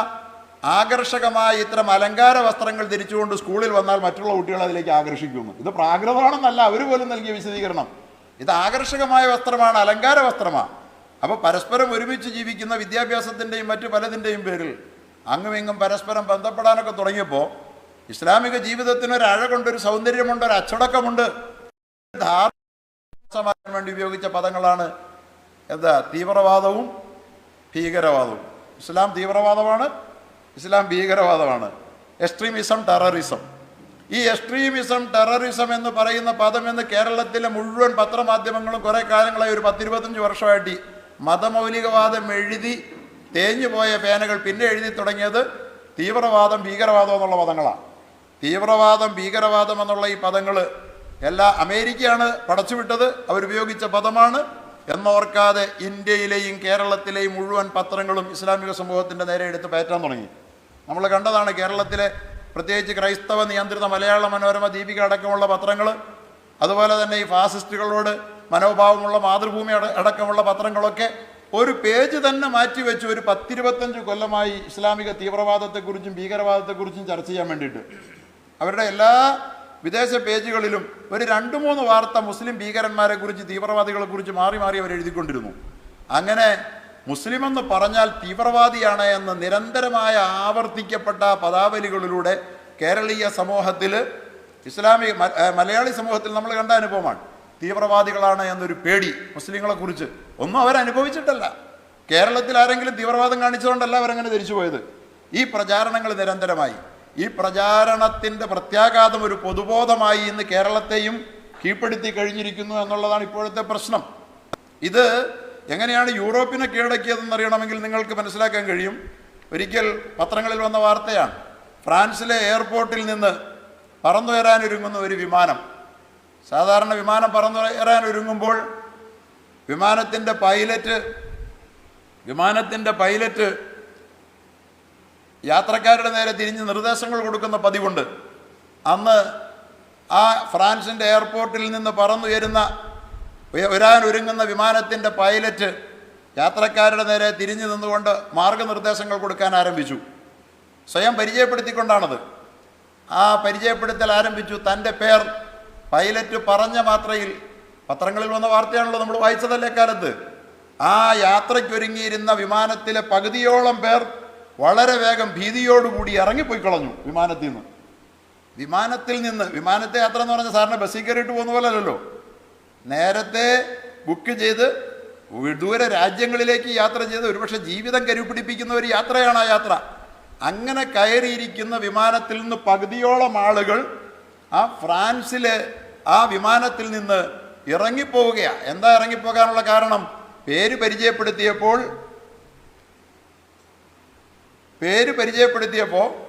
ആ പൈലറ്റിൻ്റെ പേര് മുസ്ലിം പേരാണ്. ആലോചിച്ച് നോക്കിയേ, പൈലറ്റിൻ്റെ പേര് മുസ്ലിം ആയെന്ന ഒരൊറ്റ കാരണം കൊണ്ട് ഒരു ഫ്ലൈറ്റിലെ പകുതിയോളം യാത്രക്കാർ അവിടം വിട്ട് ഇറങ്ങിപ്പോകുന്നു എന്ന് പറഞ്ഞാൽ എത്രമാത്രം ആ രാജ്യത്തെ ജനങ്ങളെ ഇസ്ലാം ഭീതി പിടികൂടിയിരിക്കുന്നു. ഒരു മുസ്ലിം പൈലറ്റ് ഓടിക്കുന്ന വാഹനം ലക്ഷ്യത്തിലെത്തുകയില്ലാത്ത എന്നാണ് അവർ ഭയപ്പെട്ടിരിക്കുന്നത്. അവർക്ക് അനുഭവം എന്നുള്ളതുകൊണ്ടല്ല. ആ പൈലറ്റ് സ്വയം നശിപ്പിച്ചുകൊണ്ട് വിമാനം അപകടത്തിൽപ്പെടുത്തുമോ എന്നൊന്നും ചിന്തിക്കാൻ, റീസണബിളായി ചിന്തിക്കാൻ പോലും കഴിയാത്ത വിധത്തിൽ ഫ്രാൻസിൻ്റെ ജനതയെ പകുതിയിലധികം പേരെ, ഒരുപക്ഷെ മുഴുവൻ പേരെയും, പകുതി പേരെ ഇറങ്ങിപ്പോയതെങ്കിലും ബാക്കി പേർക്കും പേടിയുണ്ടായിരിക്കും. അത്രയും ജനങ്ങളെ ഈ ഇസ്ലാമോഫോബിയ പ്രചാരണം ഈ തരത്തിൽ ഭീകരമായ മനോഭാവത്തിൽ ആക്കി തീർത്തിരിക്കുന്നു. ഇസ്ലാമിനെ അത്രമേൽ യൂറോപ്പ് പേടിച്ചിരിക്കുന്നു. ഇതാണ് ഈ തീവ്രവാദ പ്രചാരണം കൊണ്ടുണ്ടായ ദോഷം. അവരുടെ അനുഭവത്തിൽ നിന്നല്ലല്ലോ. ആ പൈലറ്റ് ഒരു തെറ്റും ചെയ്തിട്ടില്ലല്ലോ. പേര് മാത്രം കൊണ്ട് വിമാനയാത്രയ്ക്കൊരുങ്ങുന്ന യാത്രക്കാർ ഇറങ്ങിപ്പോകുന്നു. ഇത് അതുപോലെ തന്നെ നമ്മൾ കണ്ടതല്ലേ, അമേരിക്കയിലെ ടെക്സാസിലൊരു പയ്യൻ, അവനെന്താ ചെയ്തേ? അവൻ വീട്ടിലിരുന്നു കൊണ്ട് ഒരു ക്ലോക്ക് ഉണ്ടാക്കുന്നു. അവൻ്റെ സ്വന്തം അധ്വാനം കൊണ്ടൊരു ക്ലോക്ക് ഉണ്ടാക്കി. ആ ക്ലോക്ക് ഉണ്ടാക്കി സയൻസ് അധ്യാപികയെ സ്കൂളിൽ കൊണ്ടുപോയി കാണിക്കാൻ വേണ്ടിയിട്ടാണ്. അവനതിനകത്ത് അലാറം ടോൺ ചെയ്തിട്ടുണ്ടായിരുന്നു. അധ്യാപികയെ കാണിക്കും, അഭിനന്ദനം ലഭിക്കും എന്നുള്ള പ്രതീക്ഷയോടുകൂടി അവിടെ ചെന്ന ആ കുട്ടി ആ ക്ലാസ്സിലിരുന്നു കൊണ്ട് ആ ക്ലോക്കിൻ്റെ അലാറം അടിച്ചു. ക്ലാസ് നടുങ്ങി. അന്വേഷിച്ചപ്പോൾ ആ പയ്യനോട് ചോദിച്ചാൽ എന്താ ടീച്ചർ, ഞാൻ എൻ്റെ വീട്ടിൽ വെച്ചുണ്ടാക്കിയ, സ്വന്തമായി എൻ്റെ കൈകൊണ്ടുണ്ടാക്കിയ ഒരു ക്ലോക്കാണ്, ടീച്ചറെ കാണിക്കാൻ വേണ്ടി കൊണ്ടുവന്നതാ. ടീച്ചർക്ക് വിശ്വാസമില്ല. IB ഉദ്യോഗസ്ഥന്മാരെയാണ് അവർ വിളിച്ചത്, സ്കൂൾ അധികൃതരെയല്ല. പരാതി പറഞ്ഞു. കാരണം ആ പയ്യൻ്റെ പേര് അഹമ്മദ് മുഹമ്മദ് എന്നായിരുന്നു. ഒരു പേരുകൊണ്ട് മാത്രം ആ പയ്യൻ നടത്തിയ വളരെ വിജയകരമായ അഭിനന്ദനമർഹിക്കുന്ന, പത്രക്കാരെ അറിയിച്ചുകൊണ്ട് അഭിനന്ദനം നൽകേണ്ടിയിരുന്ന ഒരു പ്രക്രിയയെ പേരുകൊണ്ട് അമേരിക്കയിൽ വലിയ വിവാദമാക്കുകയും ഏറ്റവും ഒടുവിൽ അമേരിക്കയുടെ പ്രസിഡന്റ് ഒബാമ ആ പയ്യനോട് ക്ഷമാപണം നടത്തുകയും വൈറ്റ് ഹൗസിൽ ആദരിക്കുകയും ചെയ്തു. പിന്നീട് ഒരു പേരുകൊണ്ട് മാത്രം അമേരിക്കയിൽ ഈ വിധം പേടി സൃഷ്ടിക്കുന്ന, ഫ്രാൻസിൽ വിമാനയാത്രയ്ക്ക് ഒരുങ്ങുന്ന ആളുകൾക്കിടയിൽ ഈ വിധം പേടി സൃഷ്ടിക്കുന്ന ഇത്തരത്തിലുള്ള പ്രചാരണങ്ങൾ കൊണ്ട് ആ പൊതുബോധത്തെ ഇസ്ലാം വിരുദ്ധമാക്കി തീർത്ത അതേ പ്രചാരണ തന്ത്രം നമ്മുടെ കേരളത്തിൽ ഒരു 10-25 വർഷക്കാലമായി അരങ്ങേറിയതിൻ്റെ അനന്തരഫലമായി അത്തരം മാധ്യമങ്ങൾ വായിക്കുന്ന ഏതാണ്ട് ജനവിഭാഗങ്ങളൊക്കെ ഒരു ഇസ്ലാം ഭീതിയുടെ അടിമകളായി മാറി. കേരളത്തിലെ ക്രൈസ്തവരിലെ എനിക്കറിയാം ഒരു 80% ആളുകളും ഇസ്ലാം ഭീതിയിലാണ്, അഥവാ മുസ്ലിം വിരുദ്ധതയിലാണ്, ശത്രുതയാണ് അവർക്കെന്ന് നമുക്ക് നന്നായി അറിയാം. പലരും അത് വെളിപ്പെടുത്താറില്ലെന്ന് മാത്രമേ ഉള്ളൂ. അത്രമാത്രം ആ പ്രചാരണത്തിനാക്കം കൂട്ടി. അതിന് നേതൃത്വം കൊടുത്തവരിൽ ഇപ്പോൾ ബിഷപ്പിൻ്റെ ചർച്ചയുണ്ട്. ഞാൻ ദീർഘിപ്പിക്കുന്നില്ല, അവസാനിപ്പിക്കാം. ബിഷപ്പ് ഇപ്പോൾ ഈ പറഞ്ഞ പ്രസ്താവന ഇത് യാദൃശ്ചികമല്ല. ഇതുപോലെ ഒരുപാട് കാര്യങ്ങൾ ഈ ബിഷപ്പുമാരുടെ പിന്തുണയോടുകൂടിയാണ് യഥാർത്ഥത്തിൽ സാമ്രാജ്യത്വത്തിൻ്റെ ഏജന്റുമാരായി നമ്മുടെ മതപുരോഹിതന്മാരും പതിറ്റാണ്ടുകളായി കേരളത്തിൽ വർത്തിക്കുന്നുണ്ടായിരുന്നു. അവർ ദീപികയിലൂടെ, മലയാള മനോരമയിലൂടെ ഇസ്ലാം ഭീകരത, തീവ്രത എന്ന് നിരന്തരം ആവർത്തിച്ചു കൊണ്ടിരുന്നത് ക്രൈസ്തവ മനസ്സുകളിൽ നന്നായി പതിഞ്ഞിട്ടുണ്ട് എന്നും മുസ്ലിമീങ്ങൾ അപകടകാരികളാണ് എന്നും ക്രൈസ്തവ ഹൈന്ദവ ബോധമണ്ഡലങ്ങളിൽ അതൊരു ചിരപ്രതിഷ്ഠ നേടിക്കഴിഞ്ഞിട്ടുണ്ടെന്ന് അറിഞ്ഞപ്പോഴാണ് അവർ തുറന്ന പറച്ചിലുകളുമായി ഇപ്പോൾ രംഗത്ത് വന്നിരിക്കുന്നത്. ഇതത്ര നിസ്സാരമായ ഒരു സംഗതിയൊന്നുമല്ല. അതുകൊണ്ടാണ് എല്ലാ വിഭാഗത്തിൻ്റെ എതിർപ്പുണ്ടായിട്ട് ഇപ്പോൾ വെള്ളാപ്പള്ളി നടേശൻ ശക്തമായി എതിർത്തു. അതുപോലെ തന്നെ ഓർത്തഡോക്സ് സഭയുടെ കൂറിലോസ് തിരുമേനിയും എലിത്തിയോസ് തിരുമേനിയും എതിർത്തു. എല്ലാ വിഭാഗം ആളുകളും ഇത് തെറ്റാന്ന് പറഞ്ഞു. പക്ഷേ എന്നിട്ടും അര വാക്ക് പോലും പുറകോട്ട് പോകാതെ ഉറച്ചു നിൽക്കാനുള്ള കാരണം ഈ ഇസ്ലാമോഫോബിയയിലൂടെ മുസ്ലിം സമൂഹത്തെ നശിപ്പിക്കാൻ വേണ്ടിയിട്ടുള്ള ഒരു വളരെ വൈകാരികമായ ഒരു മനോഭാവം വളർത്തിയെടുത്തു.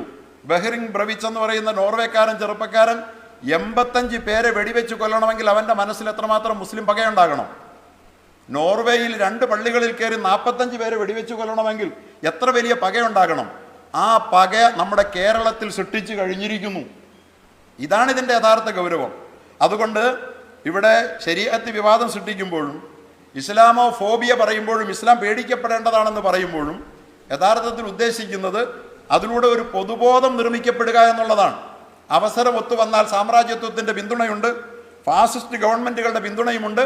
ഇപ്പോൾ കമ്മ്യൂണിസ്റ്റ് ഗവൺമെൻറ്റും ബിഷപ്പിൻ്റെ പ്രസ്താവന ഏതാണ്ട് കെട്ടടങ്ങുകയാണ് എന്ന് കണ്ടപ്പോൾ ഇതങ്ങനെ അടങ്ങിപ്പോകാനുള്ളതല്ല എന്ന് തീരുമാനിച്ച് കേരളത്തിൻ്റെ മന്ത്രി അവിടെ ചെന്നിട്ട് ബിഷപ്പിൻ്റെ പ്രസ്താവനയെ എതിർക്കുന്നവർ തീവ്രവാദികളാണെന്ന് പറഞ്ഞ് വീണ്ടും എരിതിയിൽ എണ്ണ ഒഴിച്ചു. നമ്മൾ കണ്ടതല്ലേ?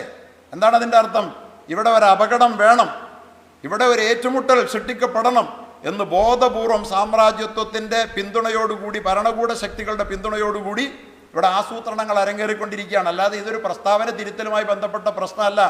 സാമാന്യ ബോധമുള്ള ആരും അങ്ങനെ പറയില്ല. പറഞ്ഞാൽ വളരെ പെട്ടെന്ന് തിരുത്തേണ്ടതുമാണ്. പക്ഷേ അത് ചെയ്യാത്തതിൻ്റെ കാരണം ഭരണകൂടങ്ങളുടെ പിന്തുണയാണ്. ഞാനതിൻ്റെ മറ്റു വിശദാംശങ്ങളിലേക്ക് കൂടുതൽ പോകുന്നില്ല. എൻ്റെ നൽകപ്പെട്ട സമയം അവസാനിച്ചതുകൊണ്ടുകൂടി ഞാൻ എൻ്റെ വാക്കുകൾ ഉപസ്മരിക്കുകയാണ്. അതുകൊണ്ട് ശരീഅത്ത് വിവാദത്തിൽ തുടങ്ങേണ്ടി വന്നുകൊണ്ടാണ് സമയം കുറച്ച് കടന്നുപോയി. ശരീഅത്ത് വിവാദം സൃഷ്ടിച്ച അതെന്താണോ അതിൻ്റെ പ്രത്യാഘാതമാണ് നമ്മുടെ ഇസ്ലാമോഫോബിയ എന്ന് പറയുന്ന ഈ പ്രചാരണത്തിലൂടെ. ഇസ്ലാം ഭയപ്പെടേണ്ടതാണ്. തീവ്രവാദമുണ്ട്, ഭീകരവാദമുണ്ട്, ലവ് ജിഹാദുണ്ട്, നാർക്കോട്ടിക് ജിഹാദുണ്ട്. തെളിവൊന്നും ഞങ്ങൾ പറയില്ല. ഉണ്ട്. ഒരു നുണ 101 ആവർത്തിക്കപ്പെടുമ്പോൾ സമൂഹത്തിൽ പതിഞ്ഞു പോവുക, അങ്ങനെ വെറുപ്പ് ഉൽപ്പാദിപ്പിക്കുക. വെറുപ്പ് എത്രമാത്രം ഉണ്ടെന്ന് ചോദിച്ചാൽ ഒരാൾക്ക് 85 പേരെ ഒറ്റ നിപ്പി വെടിവെച്ച് കൊല്ലാൻ മാത്രമുള്ള വെറുപ്പുണ്ട്. അത്തരം വെറുപ്പുള്ളവരെ നമ്മുടെ കേരളത്തിലും സൃഷ്ടിച്ചു കഴിഞ്ഞിരിക്കുന്നു. അതിന് ആ പ്രക്രിയയ്ക്ക് നേതൃത്വം കൊടുക്കാൻ വേണ്ടിയിട്ട് ഭരണകൂട പിന്തുണ കൂടി ഉണ്ട് എന്നുള്ളതാണ് പുത്തൻ വാർത്തകൾ വെളിയിൽ വരുന്നത്. ഇതിനെ നമ്മുടെ പൊതുസമൂഹം, മുസ്ലിം സമൂഹം മാത്രമല്ല, മതേതര ബോധമുള്ളവർ, പ്രശ്നത്തിൻ്റെ ഗൗരവമറിയുന്നവർ, സമാധാനം കാക്ഷിക്കുന്ന എല്ലാ വിഭാഗം ജനങ്ങളും ഒന്ന് ചേർന്ന് നിന്നുകൊണ്ട് ഒരേ ശബ്ദത്തിൽ എങ്ങനെയാണോ ഈ വ്യാജമായ പൊതുബോധ നിർമ്മിതി സാധിച്ചെടുത്തത്, അതേ നാണയത്തിൽ തന്നെ അതിശക്തമായ മറുപ്രചാരണത്തിലൂടെ തന്നെ ഇതിനെ തിരുത്തി കുറിക്കാൻ വേണ്ടി നാം ജാഗ്രതായില്ല എങ്കിൽ അപകടം ഭയാനകമായിരിക്കുമെന്ന് മാത്രം സൂചിപ്പിച്ചുകൊണ്ട് ശോഭനമായ ഒരു ഭാവി നമുക്കെങ്കിലും സ്വപ്നം കാണാം. സർവശക്തനായ അള്ളാഹുവിൻ്റെ പിന്തുണ സത്യത്തോടൊപ്പം ഉണ്ടാകും എന്ന പ്രതീക്ഷയോടുകൂടി ഞാൻ എൻ്റെ വാക്കുകൾ ഉപസംഹരിക്കുകയാണ്. അസ്സലാമു അലൈക്കും വറഹ്മത്തുള്ളാഹി വബറകാതുഹു.